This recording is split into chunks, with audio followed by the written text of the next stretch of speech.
Hello students, आज हम करने वाले हैं 10th क्लास का केमिस्ट्री।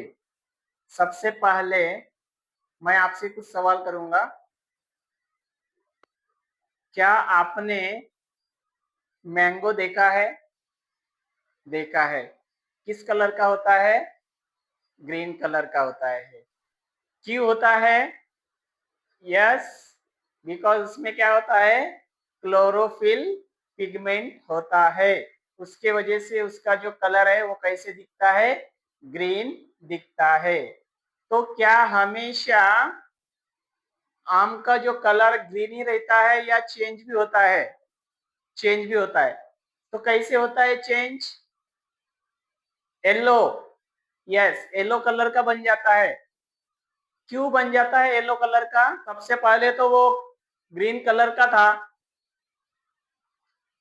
यस, यहाँ पे जो मैंगो का कलर है वो ग्रीन कलर का है, इसलिए कि उसमें क्लोरोफिल पिगमेंट प्रेजेंट होता है। जो कि आपको पता है, क्लोरोफिल पिगमेंट एक इंपॉर्टेंट प्रोसेस प्लांट में जो होती है, जो कि फूड बनाने की प्रोसेस से हम कहते हैं photosynthesis, the preparation of own food. That's why plants is called as the autotrophs. जो भी खुद का फूड खुद बनाते हैं, ऐसे प्लांट्स को हम बोलते हैं ऑटोट्रॉफ्स। और जो खुद का फूड बना नहीं सकते, दूसरे के ऊपर डिपेंड होते हैं, इनको क्या बोलेंगे हम? हेटेरोट्रॉफ्स। तो मुझे बताइए, animals, human beings are autotrophs और हेटेरोट्रॉफ्स? Yes, heterotrophs. मैंगो का कलर क्यों चेंज होता है? क्योंकि सबसे पहले जब मैंगो इमेच्योर होता है, यानी कि वो just before the stage ripening of the fruit, it is immature. In that case, it is in green color. Okay, when it started to ripening the fruits, that time that chlorophyll breaks down gradually and it converts into a new pigment that is called as carotenoids.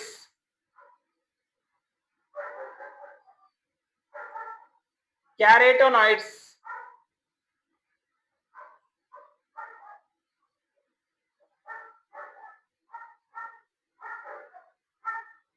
जिसका colour होता है yellow और orange.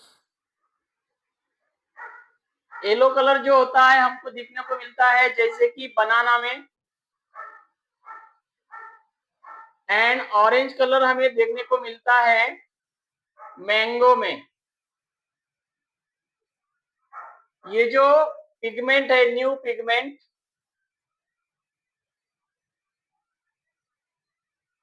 जो कि और दूसरा pigment जो होता है वो भी तैयार होता है इस प्रोसेस में, जिसको हम बोलेंगे एंथोसिंथेसिस। एंथोसिंथेसिस जो कि हमको मिलता है रेड या पर्पल कलर में। जो पर्पल कलर जो देखने को मिलता है वो है ग्रेप्स में। और ये जो प्रोसेस है, इस प्रोसेस को बोलेंगे हम ripening of fruits. Whole process is controlled by the hormone which is present in the plant.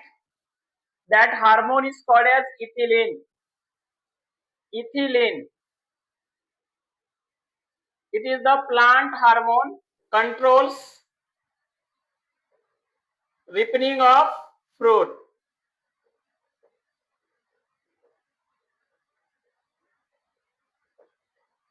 इस तरीके से कलर जो है जो चेंज होता है मैंगो का colour. Not only for mango, बहुत सारे जैसे फ्रूट्स होते हैं जिनका कलर चेंज होता है। तो उसमें जो मेन हार्मोन जो होता है वो इथिलीन होता है, जिसकी वजह से ये रिपनिंग प्रोसेस जो है फ्रूट की वो कंट्रोल करती है। So it is about the color change in the substance.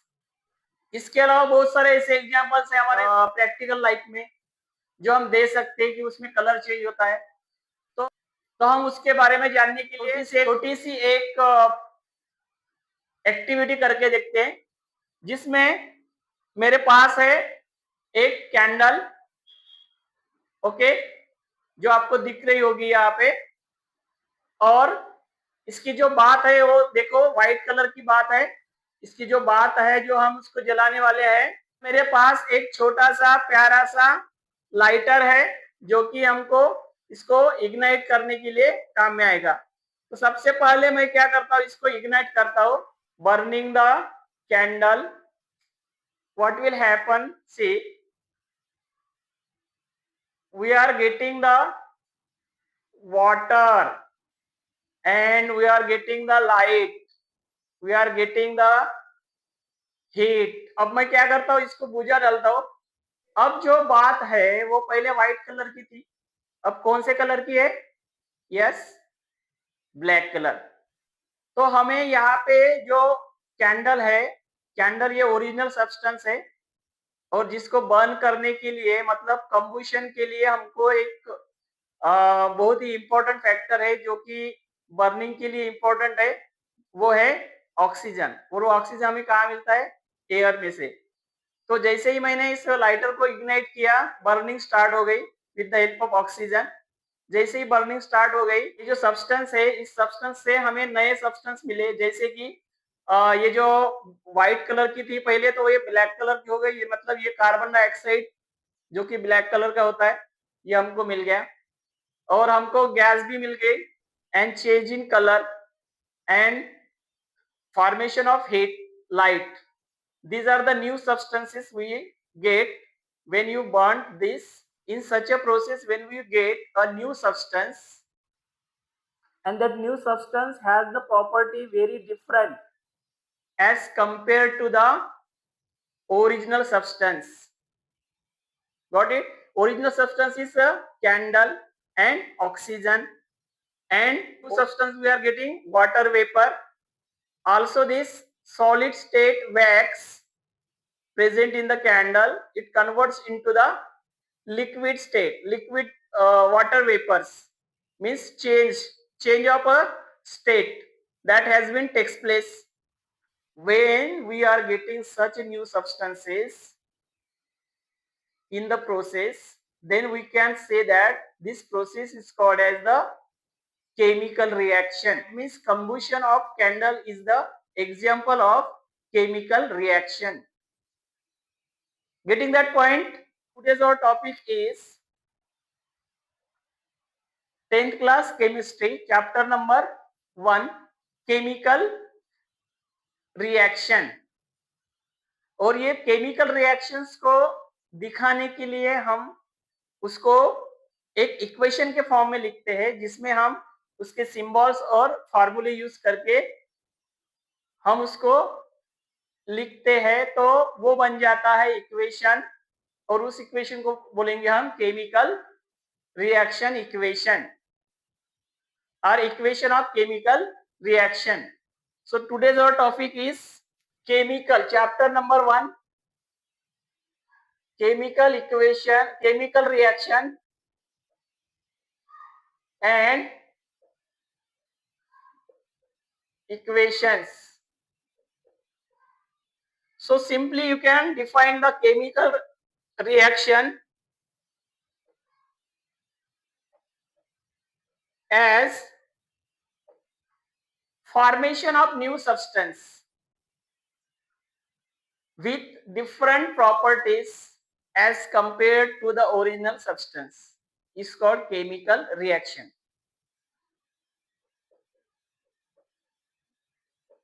Formation of new substance with different properties as that of original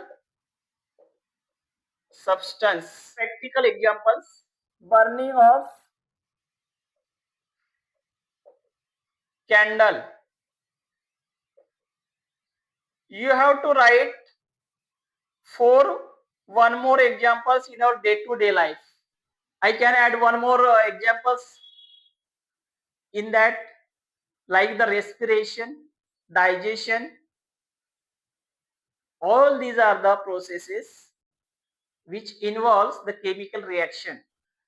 Okay, so you have to write one more 5 examples. Now, in this chemical reaction, the substance which take part in the chemical reactions are called as the reactants, which is always written on the left hand side of the chemical reaction.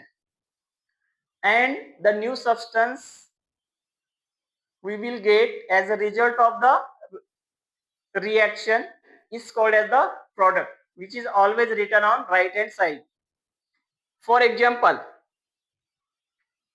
let us take an example of you can take a magnesium ribbon. Magnesium ribbon reacts with air and form magnesium oxide. Magnesium ribbon reacts with air to form magnesium oxide. So you know that magnesium ribbon is a metal which is available in the market as a ribbon. That means it's just like the shape of the paper strip, or you can take as in the form of wire also. It is in a silver in color. When you burn the magnesium ribbon, it will react with the oxygen and form the magnesium oxide with white powder. So word equation we can write here, which includes magnesium ribbon in the form of ribbon. Next substance which is taking part in the reaction is air. Air means oxygen. From air, two substances when react, we will get new substance, that is magnesium oxide.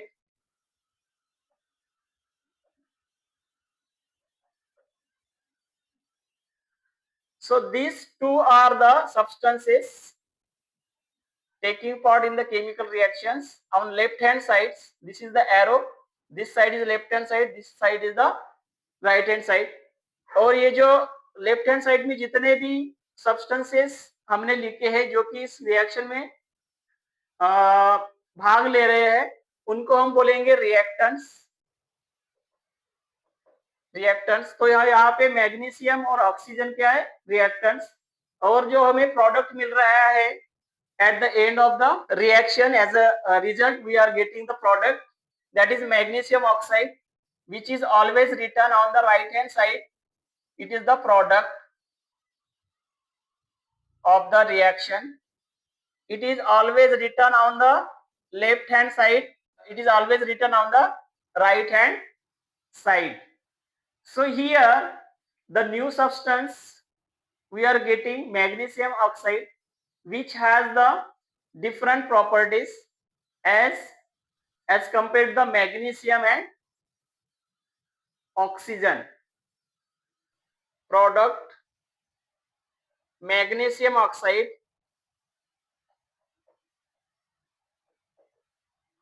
has different properties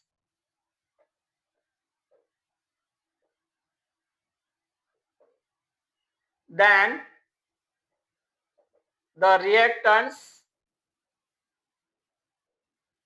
magnesium and oxygen. Here are two reactants are there, magnesium and oxygen, and only one product is formed, that is magnesium oxide. अब हम ये कैसे जानेंगे कि कोई भी जो process है उसमें केमिकल रिएक्शन हुई या नहीं हुई? उनको जानने के लिए बहुत ही आसान सा एक्टिविटी मैंने आपको बताया, जिसमें कि क्या क्या हो रहा था. जब कोई भी प्रोसेस में हमें न्यू सब्सटेंस मिलता है तब वो क्या होती है केमिकल रिएक्शंस। और वो जो न्यू सब्सटेंस जो हमें मिलता है उसका प्रॉपर्टी जो होता है हमेशा क्या होता है डिफरेंट होता है। किससे डिफरेंट होता है? जो भी रिएक्शन में पार्टिसिपेंट्स ले रहे होते हैं, जो सब्सटेंस रिएक्शन में पार्टिसिपेंट रहे होते हैं उनसे डिफरेंट होता है। उसके साथ साथ उसमें क्या होता है चेंज इन कलर होता है। उसके साथ साथ क्या होता है इवोल्यूशन ऑफ गैस होता है, गैस का फॉर्मेशन होता है, कलर चेंज होता है। उसके साथ साथ क्या होता है चेंज ऑफ स्टेट होता है। मतलब किसी भी सब्सटेंस की जो स्टेट है सॉलिड लिक्विड गैस, वो जो स्टेट है वो एक स्टेट से दूसरे स्टेट में कन्वर्ट होना। और एक चीज है चेंज इन टेम्परेचर। जैसे कि हमने अभी जो कैंडल का एक्सपेरिमेंट किया था, एक्टिविटी की थी, उसमें क्या हो रहा था हीट प्रोड्यूस हो रही थी, लाइट प्रोड्यूस हो रहा था, that means change in temperature. और उसके साथ साथ क्या होता है change in state of a substance. So these are the main characteristics which represents the chemical reaction is taken place. So important properties are the, इसको हम बोलेंगे characteristics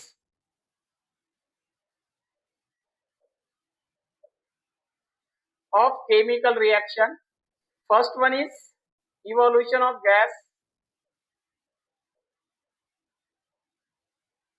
इसको समझने के लिए हम लेंगे जैसे कि हमने घर में भी कुछ एक्सपेरिमेंट करा होगा। जैसे कि विनेगर होता है, विनेगर क्या होता है एसिटिक एसिड सॉल्यूशन होता है।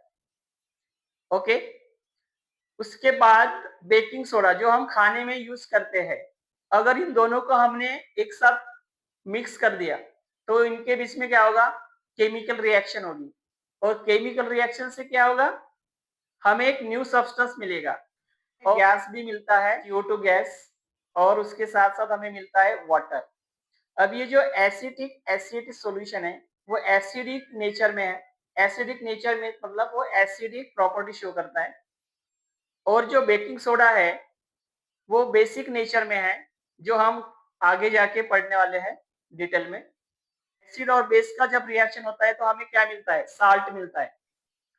इसके साथ साथ हमें कार्बन डाइऑक्साइड और H2O यानी वाटर मिल रहा है। इस सॉल्यूशन में जो साल्ट मिल रहा है उसमें जो बबल्स दिखते हैं जैसे कि फस फस ऐसा कुछ साउंड उसमें से निकलता है, that is called as the fizzing sound. जब हम एसिटिक एसिड सॉल्यूशन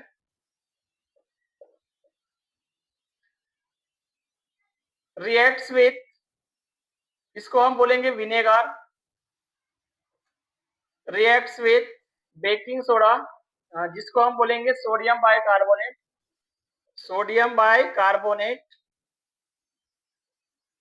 जब रिएक्ट्स होता है then we get new substance salt. So this is the salt with water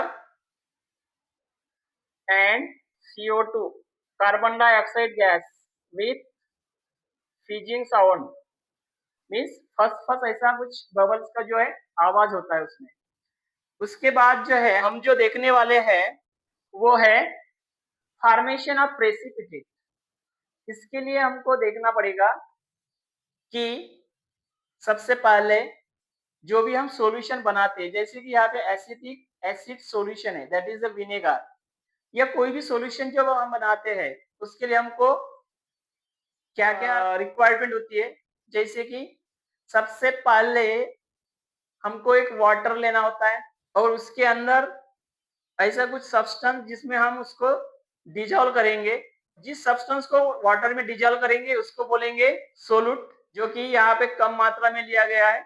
और जिसमें हम उस सोलूट को डिजॉल्व कर रहे, जैसे कि यहाँ पे वाटर ले रहे तो वाटर क्या हो गया solvent. when solute dissolve in the solvent then we get the solution, and this solution is see like homogeneous. The composition of the particles are arranged in same everywhere. और अगर हमने दो सॉल्यूशन लिए, एक beaker लिया दूसरा एक beaker लिया, दोनों बीकर में भी सॉल्यूशन है अब दोनों सॉल्यूशन जो है हम एक साथ मिक्स करेंगे। जब मिक्स करेंगे तो क्या होगा, उसमें केमिकल रिएक्शन होगी।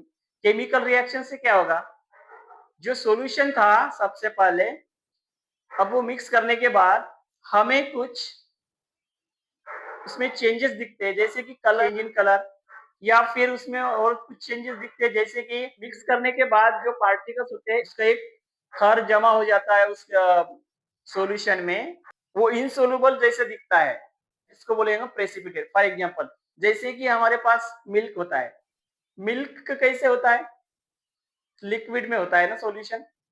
जब हम उसमें नींबू का जो जूस है, जब हम उसमें डालते हैं तो क्या होता है, ये भी दूसरा सॉल्यूशन हो गया, उसमें हम ऐड कर रहे हैं। दोनों भी जो सॉल्यूशंस थे, अब उसमें से क्या होता है कि ये कुछ पनीर जो हमें मिलता है वो कैसा होता है, सॉलिड स्टेट में होता है, और वो क्या होता है, इनसोल्युबल इन सॉल्यूशन होता है।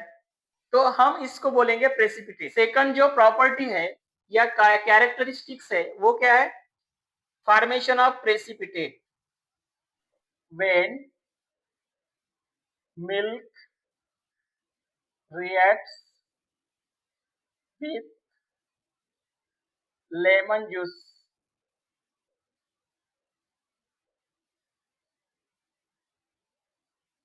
Lemon juice, then solid insoluble substance that is called as the paneer formed, that is in the form of precipitate. उसके बाद आता है change in colour. Change in colour तो मैंने अभी आपको एक्सप्लेन करके बताया कि मैंगो का कलर का चेंज कैसे होता है। ऐसी कुछ रिएक्शंस होते हैं जिसमें हमें एक ही रिएक्शन में बहुत सारे कैरेक्टरिस्टिक दिखे जाते हैं। जैसे कि मैंने अभी आपको एक एक्टिविटी करके बताई, उसमें बहुत सारे सब्सटेंस कैरेक्टरिस्टिक्स मिल रहे हैं, जैसे कि gas, evolution of gas, formation of water vapour, formation of gas, formation of heat. Formation of heat means change in temperature and change in state. Next one is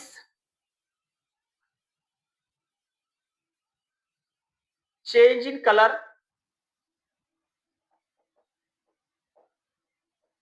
Next one, change in temperature.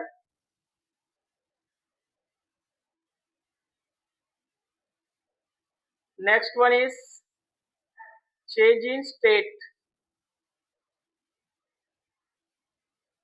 These are the 5 characteristics we are getting in the chemical reactions. These are the characteristics that clearly define the process of chemical reaction.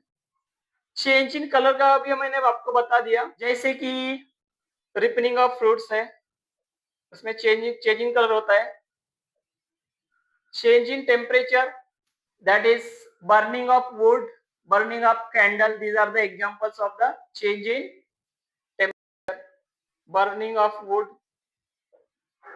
जब हम किसी would को, fuel को हम burn करते हैं तो क्या होता है, इसके बाद हमें, इसके साथ हमें क्या क्या मिलता है, न्यू सब्सटेंस, हीट मिलती है, मतलब change in temperature, we feel hot, again we get the gas, again we get the powder form. Change in state, wax convert into the liquid when it burns. Wax change into liquid and gas when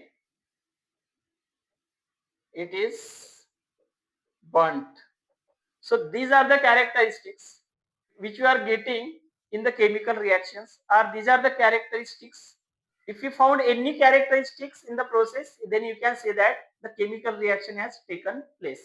अगर आप full course लेना चाहते हो, मैंने description में Telegram की link दे रखा हूँ। पेड बैच रहेगी जिसमें मैं प्रोवाइड करता हूँ कि notes, objectives, tests, doubt session. तो फटाफट से क्या करना है, लाइक शेयर और सब्सक्राइब करना है।